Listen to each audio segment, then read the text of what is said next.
আমরা পর্যায় সারণী আগের দিন একটা ক্লাস করেছি, 2 ঘন্টার উপর প্রায় ভিডিওটা ছিল, দেখে নেবে। আজকে দ্বিতীয় দিনে আছি। তো এই পর্যায় সারণীতে আমরা মেন্ডেলিফের সংশোধিত পর্যায় সারণীটা করেছিলাম, এবং মেন্ডেলিফের সংশোধিত পর্যায় সারণীতে মেন্ডেলিফের সংশোধিত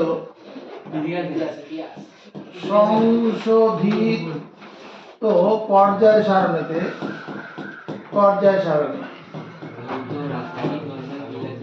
মেন্ডেলিফের সংশোধিত পর্যায় সারণীতে আমরা কি দেখেছিলাম? 7টি পর্যায়, 9টি শ্রেণী ছিল।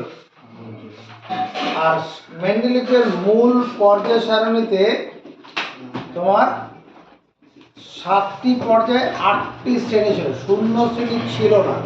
0 শ্রেণী মানে নিষ্ক্রিয় মৌলগুলো যে শ্রেণীতে ছিল সেটা মেন্ডেলিফের সময় ছিল না। কেন ছিল না? মেন্ডেলিফের সময় মাত্র 63টি মৌল আবিষ্কৃত হয়েছিল। তখনকার বিজ্ঞানীরা 63টি মৌল সম্পর্কে জানতেন। পরবর্তীকালে আরো মৌল আবিষ্কার হয়। বর্তমানে প্রাকৃতিক ও কৃত্রিম উপায়ে প্রায় 118টি মৌল আবিষ্কার হয়েছে। মেন্ডেলিফের পর্যায় সারণীতে আমরা দেখেছিলাম 1A যে উপশ্রেণীটা আছে, মেন্ডেলিফ 1A, এই শ্রেণীতে মৌলগুলো ছিল, হাইড্রোজেনটাকে বাদ দিলে লিথিয়াম, সোডিয়াম, পটাশিয়াম, তোমার রুবিডিয়াম, সিজিয়াম, ফ্রান্সিয়াম, এই মৌলগুলো ছিল। 1A শ্রেণীতে মোট 7টা থাকলেও আমরা হাইড্রোজেনও ছিল, হাইড্রোজেনটাকে বাদ দেবে। হাইড্রোজেনটা তোমার একটা দুষ্ট মৌল, কেন সেটা পরে যাচ্ছি। হাইড্রোজেনটাকে বাদ দিলে আমার এখানে 6টা মৌল আছে: lithium, sodium, potassium, rubidium, caesium, francium. এই যে মৌলগুলো আছে, এই মৌলগুলোকে ক্ষার ধাতু বলা হয়। এই মৌলগুলোর নাম হচ্ছে ক্ষার ধাতু। এগুলোকে ক্ষার ধাতু বলা হয় কেন? এই মৌলগুলো অক্সিজেনের সঙ্গে যুক্ত হয়ে তীব্র ক্ষার উৎপন্ন করে। এই মৌলগুলো অক্সিজেনের সঙ্গে যুক্ত হয়ে ক্ষার উৎপন্ন করে। ক্ষার, যেমন ধরো লিথিয়াম যখন অক্সিজেনের সঙ্গে বিক্রিয়া করবে, লিথিয়াম অক্সাইড উৎপন্ন হবে। লিথিয়াম অক্সাইড সংকেত হবে Li2O। Li2O অক্সিজেনের যোজ্যতা 2, লিথিয়ামের ঘরে যাবে। লিথিয়াম এখানে 1A শ্রেণীতে যে মৌলগুলো আছে প্রত্যেকের যোজ্যতা 1। 1A শ্রেণীতে যে মৌলগুলো আছে এই প্রত্যেকটা মৌলের যোজ্যতা হচ্ছে 1। তাহলে আমাদের যোজ্যতার সাহায্যে সংকেত লেখার নিয়ম যেটা ছিল, M মৌলের যোজ্যতা X, N মৌলের যোজ্যতা Y। তাহলে Mn দ্বারা গঠিত যৌগের সংকেত MyNX।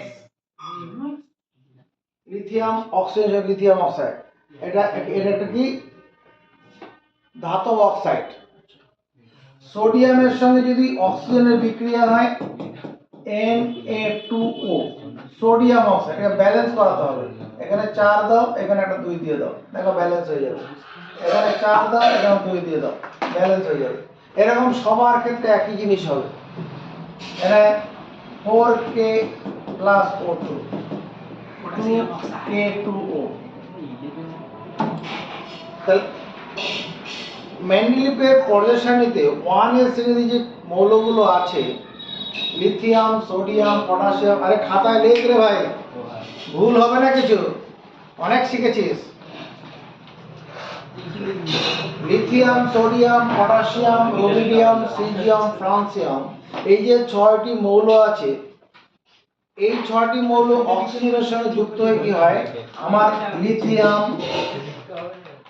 Sodium, potassium, rubidium, caesium, francium, এই 6টি মৌল এই 6টি মৌল কি হচ্ছে অক্সিজেনের সঙ্গে যুক্ত হয়ে অক্সিজেনের সঙ্গে যুক্ত হয়ে অক্সিজেনের সঙ্গে যুক্ত হয়ে হবে অক্সিজেনের সঙ্গে যুক্ত হয়ে ক্ষার উৎপন্ন করে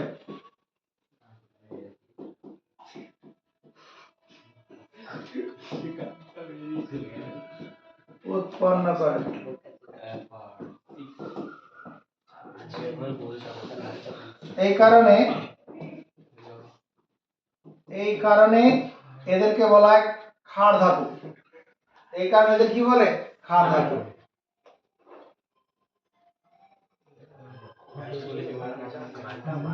এই কারণে lithium, sodium, potassium, rubidium, caesium, francium এদেরকে ক্ষার ধাতু বলা হয়।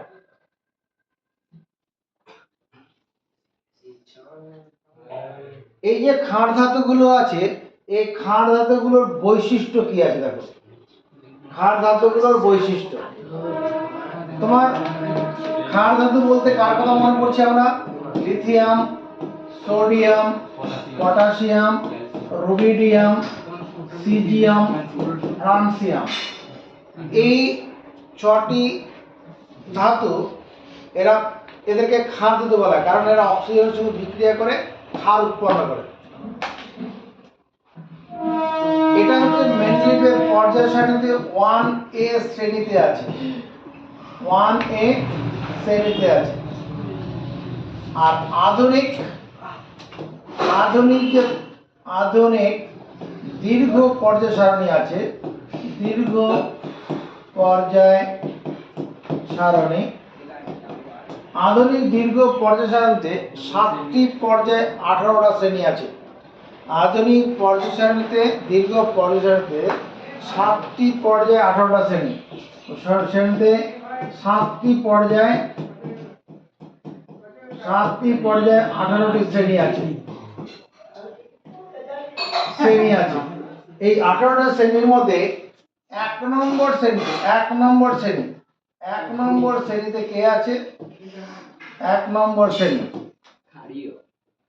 1 নম্বর শ্রেণীতে লিথিয়াম আছে sodium, potassium, rubidium, caesium, francium.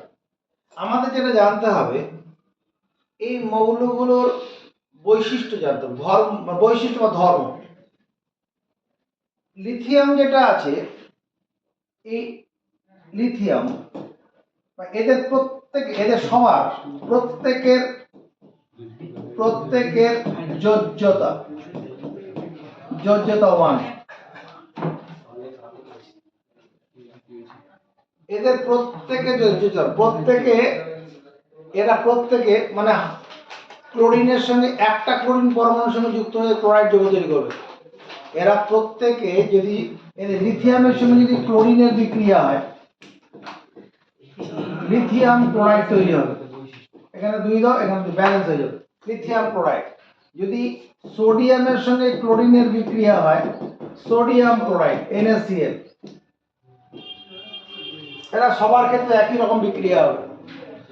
কোন মৌলের একটি পরমাণু যে কয়টি ক্লোরিন পরমাণুর সঙ্গে যুক্ত হয় বা হাইড্রোজেন পরমাণুর সঙ্গে যুক্ত হয়, তাকে বলা হয় ওই মৌলটার যোজ্যতা। কোন মৌলের একটি পরমাণু যে কয়টি হাইড্রোজেন বা ক্লোরিন পরমাণুর সঙ্গে যুক্ত হয়, তাকে তার যোজ্যতা বলা হয়। যেমন এখানে সোডিয়ামের একটি পরমাণু NaCl, সোডিয়ামের একটি পরমাণু একটি ক্লোরিনের সঙ্গে যুক্ত হলো। এরকম যদি আমি রুবিডিয়ামের সঙ্গে ক্লোরিনের বিক্রিয়ার কথা ভাবি, RbCl হবে, রুবিডিয়াম ক্লোরাইড। এখানে ব্যালেন্স করার জন্য 2 দেব। তাহলে প্রত্যেকের যোজ্যতা 1। কোন পরমাণুর শেষ কক্ষপথে যে কয়টা ইলেকট্রন থাকে সেটাকে বলে যোজ্যতা ইলেকট্রন। কোন পরমাণুর শেষ কক্ষপথে যে কয়টা ইলেকট্রন থাকে সেটাকে যোজ্যতা ইলেকট্রন। প্রত্যেকের যোজ্যতা ইলেকট্রন, প্রত্যেকের যোজ্যতা ইলেকট্রন, যোজ্যতা ইলেকট্রন হলো একটি। কিরকম ভাবে? আমরা যদি লিথিয়ামের কথা ভাবি, লিথিয়াম, লিথিয়ামের পরমাণু ক্রমাঙ্ক 3, ইলেকট্রন বিন্যাস কি হবে? ইলেকট্রন বিন্যাস 2,1। প্রথম কক্ষপথে সর্বাধিক দুটি থাকতে পারে, পরে একটি। সোডিয়াম, সোডিয়ামের পরমাণু ক্রমাঙ্ক 1, ইলেকট্রন বিন্যাস কি হয় সোডিয়ামের ক্ষেত্রে? 2, 8, 1। এগুলো আমরা পড়েছি তো কোনো সময়। সোডিয়ামের পরমাণু ক্রমাঙ্ক 11,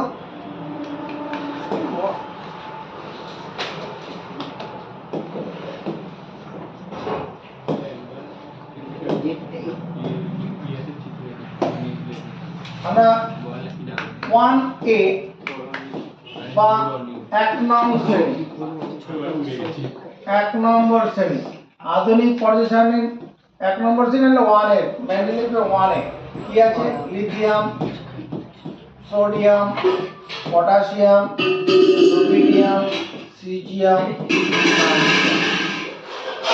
এর প্রত্যেকের যোজন কক্ষে একটা, বাইরের কক্ষপথে একটা ইলেকট্রন আছে, প্রত্যেকের যোজ্যতা 1।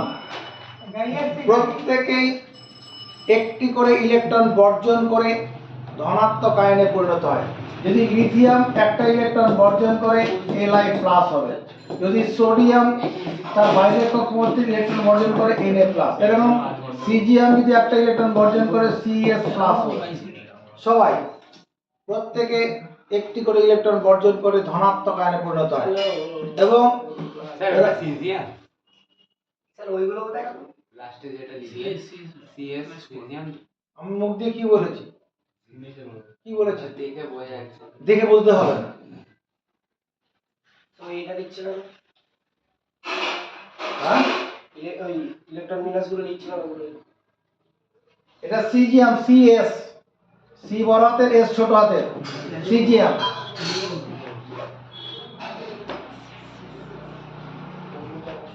এই প্রাইমারি নলেজ গুলো আছে ধরে নিয়ে আমরা এগোচ্ছি। প্রথম অক্ষরটা বড় হাতের লেটার, পরেরটা ছোট হাতের অক্ষর। এখানে সিজিয়াম বলেছি, সিএস। আমাকে তো পড়ার কন্টেন্টটা তো বাড়াতে হবে। এখানে ধৈর্য ধরে ধরে ধরে কত মানে ই করতে যাব, ওটা ওরকম দেখলে হবে না।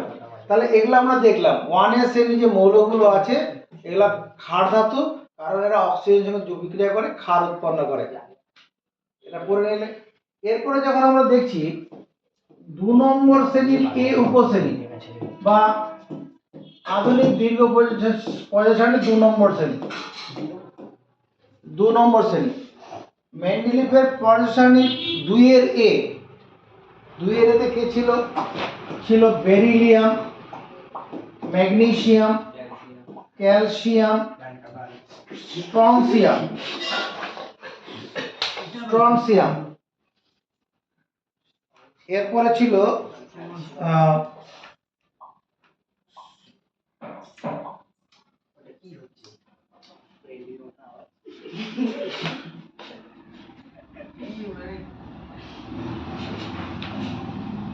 Magnesium, calcium, strontium, barium, radium, barium আর যে রেডিয়াম, আর এ রেডিয়াম।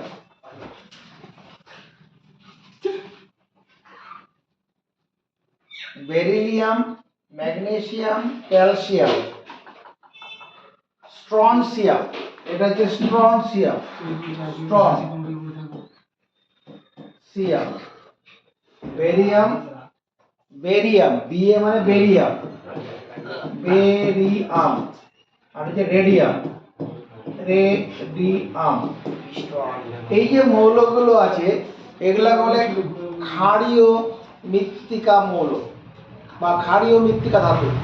এগুলোর নাম হচ্ছে ক্ষারীয় মৃত্তিকা ধাতু, ক্ষারীয় মৃত্তিকা ধাতু, ক্ষারীয় মৃত্তিকা ধাতু বা ক্ষারীয় মৃত্তিকা মৌল। এদের প্রকৃতিতে মুক্ত অবস্থায় পাওয়া যায় না, কিন্তু এদের যে অক্সাইডগুলো আছে এদের অক্সাইড প্রকৃতিতে প্রচুর পরিমাণে পাওয়া যায়। এদের অক্সাইডগুলো প্রকৃতিতে প্রচুর পরিমাণে পাওয়া যাবে। তাকাও, আচ্ছা এদিকে থাকে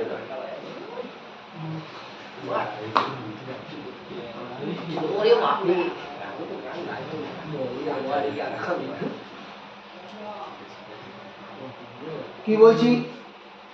বেরিয়াম, বেরিলিয়াম, বেরিলিয়াম, এটা বেরিয়াম না, beryllium, beryllium, beryllium, magnesium, calcium, strontium, barium, radium, এই মৌলগুলোকে বলা হয় ক্ষারীয় মৃত্তিকা ধাতু। ক্ষারীয় মৃত্তিকা, এদেরকে প্রকৃতিতে মুক্ত অবস্থায় পাওয়া যায় না, কিন্তু এদের অক্সাইডগুলো প্রকৃতিতে প্রচুর পরিমাণে পাওয়া যায়।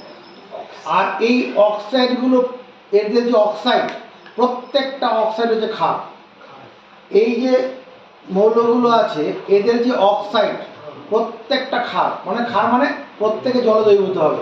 যেমন ধরো ম্যাগনেসিয়াম, ম্যাগনেসিয়াম অক্সাইড, এখানে জল দিলে পরেই ম্যাগনেসিয়াম হাইড্রোক্সাইড হয়ে যাবে, MgOH2 হবে। MgO, ম্যাগনেসিয়াম অক্সাইড প্রকৃতিতে পাওয়া যায়, প্রচুর পরিমাণে পাওয়া যায়। জলের সঙ্গে মিশলে পরেই ম্যাগনেসিয়াম হাইড্রোক্সাইড, ম্যাগনেসিয়াম হাইড্রোক্সাইড মানে একটা ক্ষার তৈরি হয়ে গেল, যেটা জলে দ্রাব্য। যদি CaO, ক্যালসিয়াম অক্সাইড মানে পোড়াচুন, এটা যদি জল, এখানে জল পায়, এটাও কি করবে? Calcium hydroxide, CaOH2। আমার যদি স্ট্রনসিয়াম মানে SRO, স্ট্রনসিয়াম অক্সাইড, এখানে জলের সাথে দেখা পেলে পরে একই রকম হবে, SrOH2।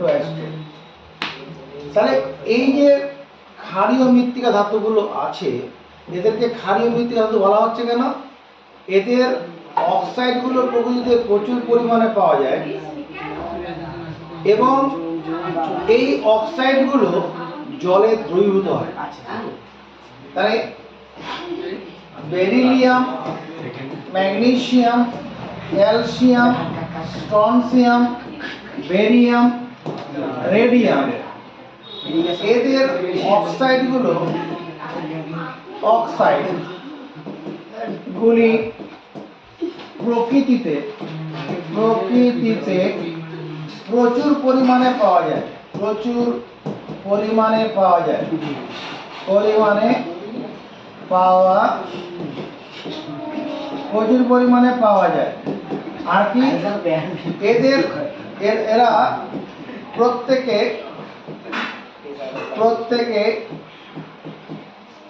জলে দ্রবীভূত হয়ে ধাতব হাইড্রোক্সাইড উৎপন্ন করে। হাইড্রোক্সাইড, প্রত্যেকে জলে ধাতব হাইড্রোক্সাইড তৈরি করে। এরা প্রত্যেকে জলে দ্রবীভূত হয়ে ধাতব হাইড্রোক্সাইড তৈরি করে। এই কারণে এদেরকে বলা হয় ক্ষারীয় মৃত্তিকা ধাতু। এই কারণে কি বলা হয়? ক্ষারীয় মৃত্তিকা। এই কারণে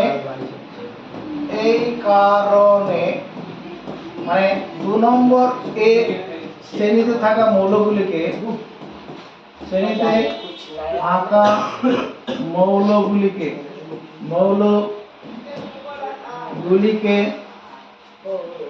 বলে ক্ষারীয় মৃত্তিকা ধাতু।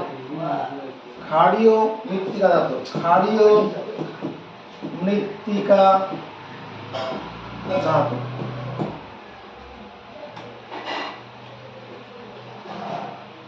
এগুলা না লেখা থাকলে না গেট পাস করতে দেবো না। আর যদি মনে হয় পড়া বুঝতে পারছিস না তাহলে বাড়ি চলে যাও। সব লিখছি না, স্যার লিখছি তো। একটু এখানে লাস্ট বলে দাও। যা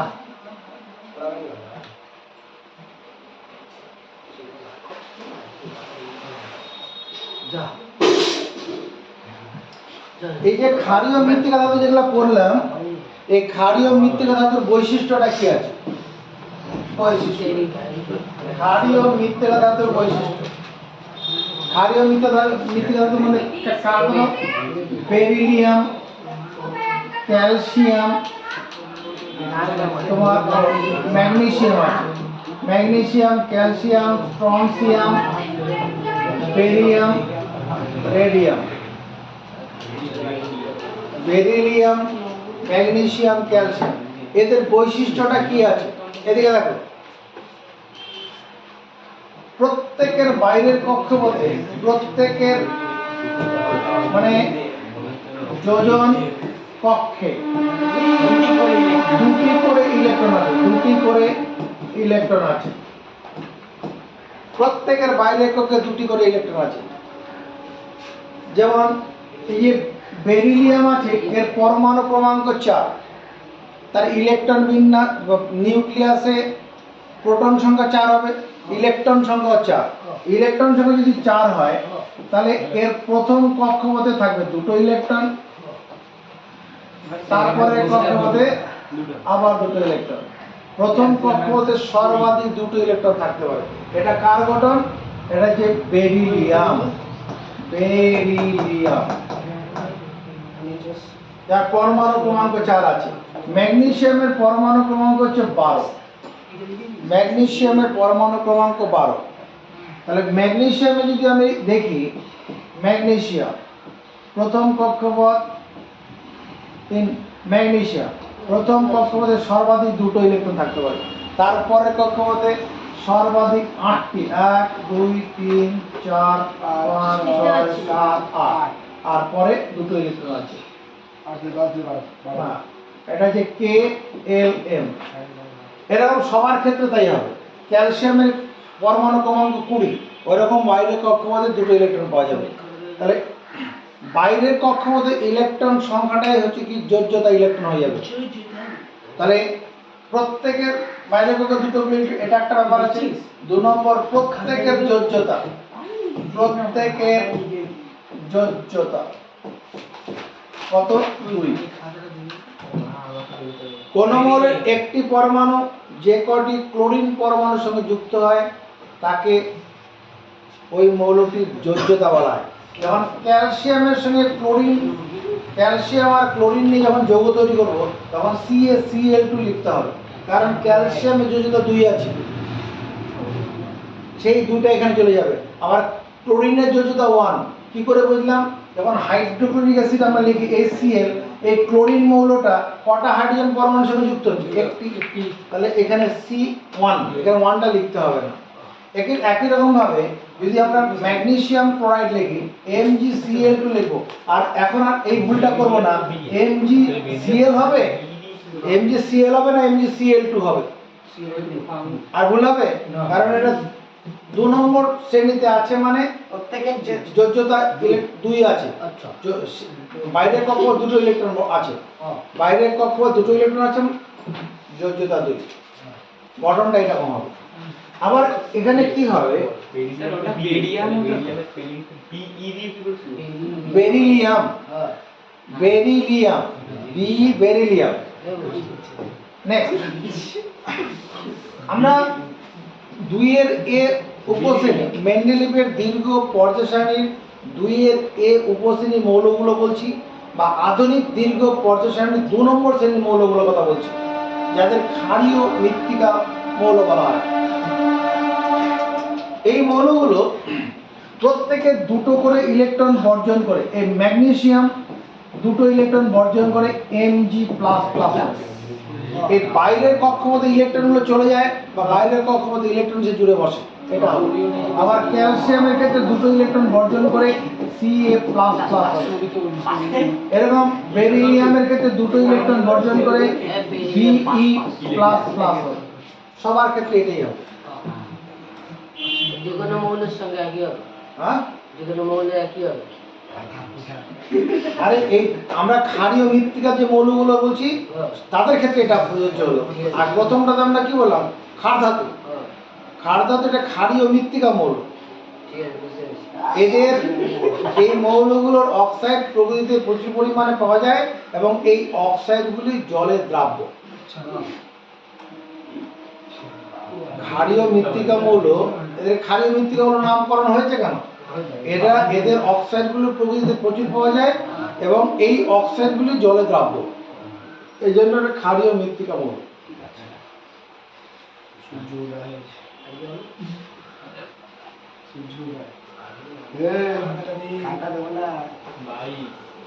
আমরা দেখি 1A এই শ্রেণীতে হাইড্রোজেন রাখা আছে, 1A শ্রেণীতে হাইড্রোজেন। আবার 7 নম্বর বি উপশ্রেণীতে যে মৌলগুলো আছে fluorine, chlorine, bromine, iodine, iodine, astatine এটি, অ্যাস্টাডিন এটি, ও এই যে মৌলগুলো আছে 7B শ্রেণীতে যে মৌলগুলো আছে, এই 7B শ্রেণীর মৌলগুলো তোমার এই দীর্ঘ পর্যায় শ্রেণীতে 17 নম্বর শ্রেণীতে আছে, 17 নম্বর শ্রেণীতে, দীর্ঘ পর্যায় শ্রেণীতে 17 নম্বর শ্রেণীতে এই মৌলগুলো আছে। এই যে মৌলগুলো আছে এই মৌলগুলোর সঙ্গে হাইড্রোজেনের ধর্মের মিল আছে, অনেক মিল আছে। এই হাইড্রোজেনটাকে দুষ্টু মৌল বলা হয়, দুষ্টু মৌল বলে, মৌল বলে। ওই আল্লাহকে ডাকছিল কেন বলা হয়?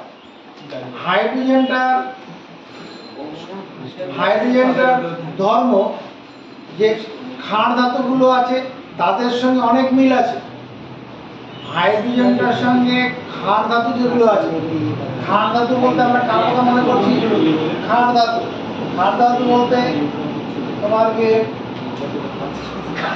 Lithium, sodium, potassium, rubidium, caesium, francium. হ্যাঁ?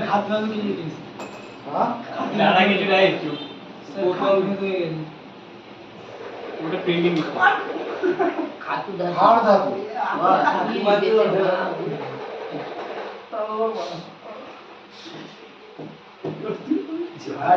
এগুলা ক্লাসে হলো এই সমস্ত নোংরামিটা করিস না। আমার মুখ দিয়ে তো সঠিক শব্দ বেরিয়েছে, লেখাটা বানানটা ভুল হয়েছে, এটা নিজেরা সংশোধন করে নেবে, এটার জন্য সিন ক্রিয়েট করবি না, এখানে নয় ক্লাসেও নয়। যদি মাস্টারমশাই বলে এক লেখে অন্য, বলছে এক আমার লেখাটা অন্য, তাহলে একজন বলে স্যার স্যার বানানটা ভুল হয়েছে, একজন বলে দে।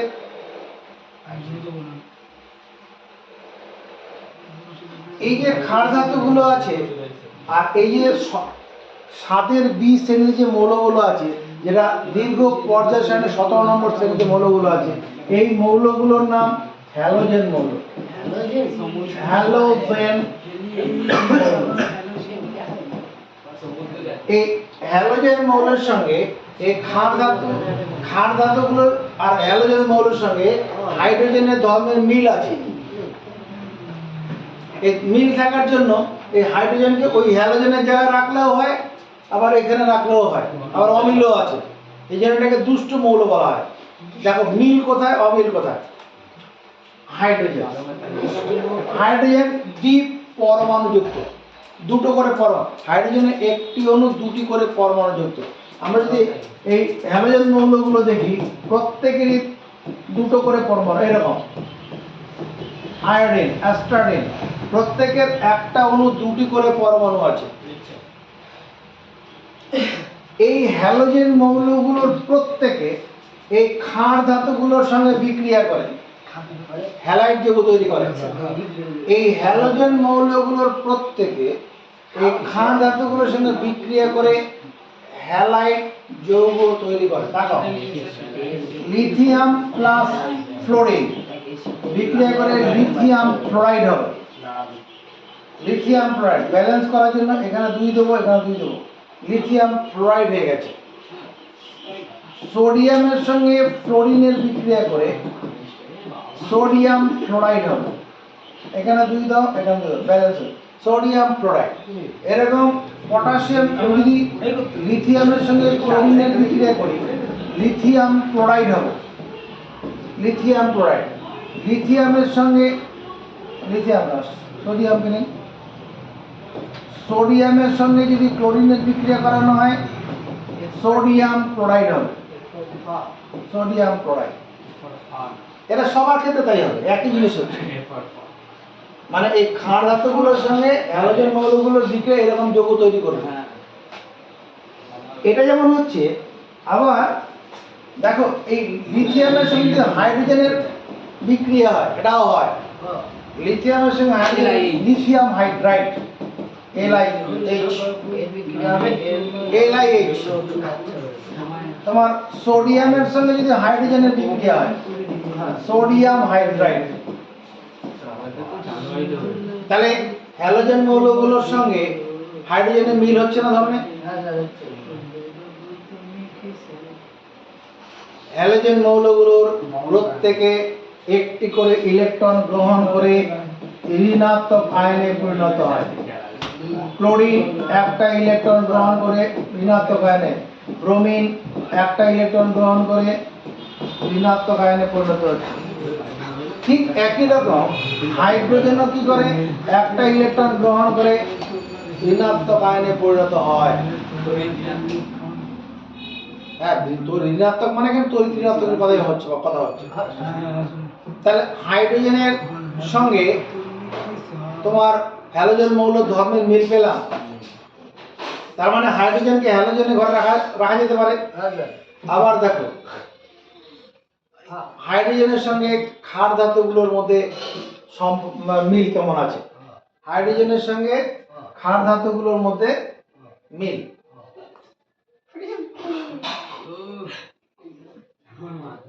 এক নম্বর শ্রেণীতে থাকা মৌলগুলোর প্রত্যেকের যোজ্যতা 1A শ্রেণীতে যে মৌলগুলো আছে প্রত্যেকের যোজ্যতা 1। বাইরের কক্ষপথে একটা ইলেকট্রন আছে, হাইড্রোজেনেরও আছে।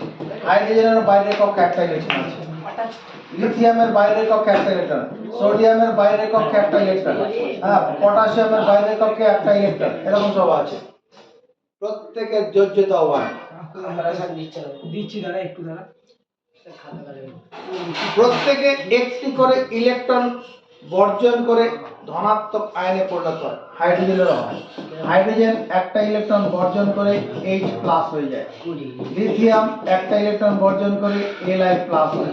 সোডিয়াম একটা ইলেকট্রন বর্জন করে Na+ হয়। এরা প্রত্যেকে বিজারক, হাইড্রোজেনও বিজারক। তাহলে হাইড্রোজেনের সঙ্গে ক্ষার ধাতুগুলো ধর্মের মিল আছে। হাইড্রোজেন জারক প্লাস বিজারক। হাইড্রোজেন বিজারণ ধর্মে প্রকাশ করে। কিন্তু হ্যালোজেন মৌলগুলো জারণ ধর্ম প্রকাশ করে। হ্যালোজেন মৌলগুলো জারণ ধর্ম প্রকাশ করে, হাইড্রোজেন বিজারণ ধর্ম প্রকাশ করে। তাহলে পরে কি দাঁড়ালো? হাইড্রোজেনের চরিত্র ঠিক নেই। কখনো মানে ক্ষার ধাতুগুলোর সঙ্গে ধর্মে মিল দেখাচ্ছে, কখনো হ্যালোজেন মৌলগুলোর সঙ্গে ধর্মে মিল দেখাচ্ছে।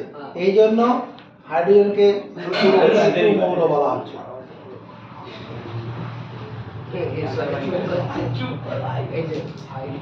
আমরা সন্ধিগত মৌল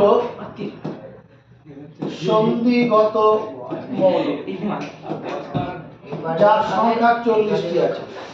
সন্ধিগত মৌল সংখ্যা 40টি। কোথায় পাবো এই সন্ধিগত মৌলগুলো? তোমার যে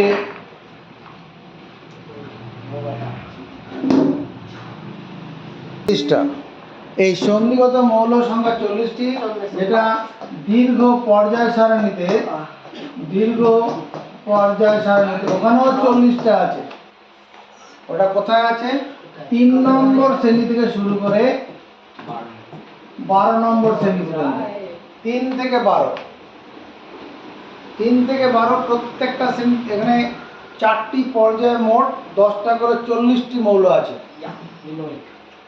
এখানে প্রত্যেকটা 10টা করে মৌল আছে। এরকম 4টি পর্যায়ে 10টা করে মৌল। 4টি পর্যায়ে কোন পর্যায়গুলো? এটা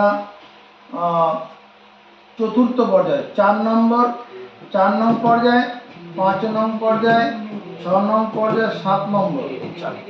তাই তো হবে। একটাতে তো প্রায় 18টা আছে। না সন্ধিগত মৌল, সন্ধিগত মৌলর প্রত্যেকটা পর্যায়ে 10টা করে মৌল আছে। ল্যান্থানাইড আর অক্টানাইডটা ধরুন। আমি কেন ধরতে যাব? বইয়ের বাইরে আমি কথা বলবো কি করে? ওটা আছে তো সন্ধিগতের মধ্যে। বইতে তো 44 খানা বলা আছে। ওটা মানে ওই ওটা বিরল মৃত্তিকা মৌল তো। আমার সন্ধিগত মৌল সংখ্যা 40টা। হ্যাঁ ওটার মধ্যেই তো পড়ছে, অক্টানাইটের মধ্যেই তো অতগুলো পড়ছে। আমি জানি না, আমার জানা নেই, হতে পারে। আমার যতটুকু না বইয়ে দেখেছি সেই অনুসারে কথা বলছিলাম। সন্ধিগত মৌল মোট সংখ্যা 40টা।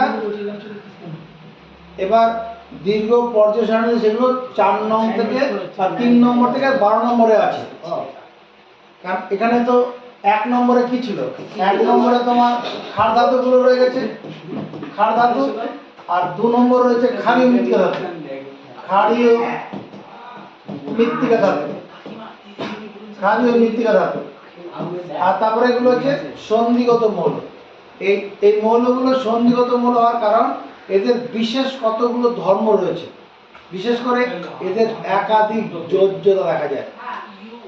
এই সন্ধিগত মৌলের একাধিক যোজ্যতা, সন্ধিগত মৌলের তোমার বেশি নাম মুখস্থ রাখতে হবে না। যদি বলো 2টি সন্ধিগত মৌলের নাম বলো, একটা বলে দেবে আয়রন, আরেকটা বলে দেবে কপার। এরা সন্ধিগত মৌল, এদের একাধিক যোজ্যতা আছে। এই লোহার যোজ্যতা 2 হয়, লোহার যোজ্যতা 3 হয়, কপারের যোজ্যতা 1 হয়, কপারের যোজ্যতা 2 হয়। যখন লোহার যোজ্যতা 2, তখন যে যৌগটা হয় সেটা হচ্ছে কিউপ্রাস,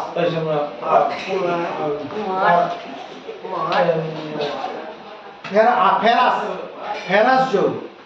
উচ্চারণ তখন ফেরাস হয় যখন যেমন FeCl2, এখানে আয়রনের যোজ্যতা কত 2, তা ferrous chloride, ferrous chloride, chloride, ferrous chloride. আবার FeCl3,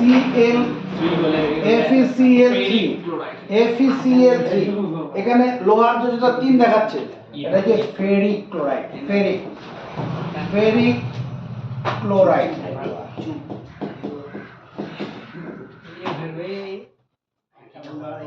কপারের ক্ষেত্রে তাই, কপার কপারের যদি CuCl, এটা হচ্ছে cuprous chloride, cuprous chloride, cuprous chloride, cuprous chloride. CuCl2, cupric chloride, cupric, cupric, cupric chloride. এটা সন্ধিগত মৌল। আর ইউরেনিয়াম এর পরে 11টা মৌল আছে। ইউরেনিয়ামের পরবর্তী যে 11টি মৌল আছে যাদের বলা বিরল মৃত্তিকা মৌল। ইউরেনিয়াম হচ্ছে পরমাণু ক্রমাঙ্ক 92। এই ইউরেনিয়ামের পরবর্তী 92টা মৌল, একটা হচ্ছে প্রথম হচ্ছে NP, নেপচুনিয়াম, প্লুটোনিয়াম, এর পরমাণু ক্রমাঙ্ক 93। আর এখান থেকে লুটেশিয়াম, লুটেশিয়াম হচ্ছে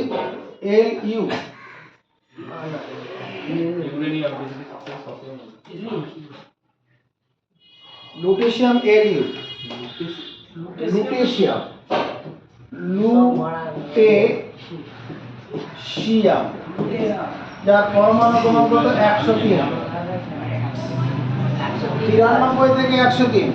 মানে নেপচুনিয়াম থেকে লুটেশিয়াম এই পর্যন্ত 11টি মৌল আছে।